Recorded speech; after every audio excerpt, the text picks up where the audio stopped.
Assalamualaikum dan salam sejahtera buat penonton Kisah Semasa TV. Petikan diambil daripada Facebook Datuk Seri Najib Razak. Saudara dan saudari yang saya hormati, saya menulis ini dengan fikiran yang tenang meskipun hati saya sangat berat. Ada ketika saya merasakan seolah-olah perjuangan ini harus saya pikul sendirian. Namun saya tetap bertekad untuk meneruskannya. Bukan kerana dendam tetapi kerana prinsip. Apa yang saya tuntut hanyalah hak yang diperuntukkan oleh undang-undang. Dan apa yang telah diperkenankan, niat saya tidak pernah berubah untuk menyumbang kepada pembangunan negara dan kesejahteraan rakyat.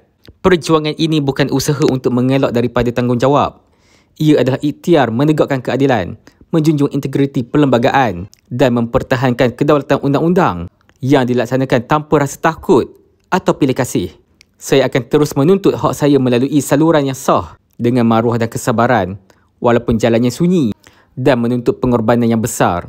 Apapun keputusan hari ini, saya tetap yakin kepada proses kehakiman negara. Sehubungan itu, saya memohon semua rakyat Malaysia agar kekal tenang, rasional dan berhemah serta tidak terpengaruh atau terlibat dalam sebarang provokasi yang boleh menjejaskan keharmonian awam atau menghina proses perundangan. Perbezaan pandangan harus dizahirkan secara matang, tertib dan berlandaskan undang-undang. Saya menyeru seluruh rakyat Malaysia agar menilai perkara ini dengan tenang dan rasional, bukan semata-mata dari sudut nasib saya sebagai individu, tetapi demi masa depan institusi negara dan prinsip-prinsip yang kita junjung bersama.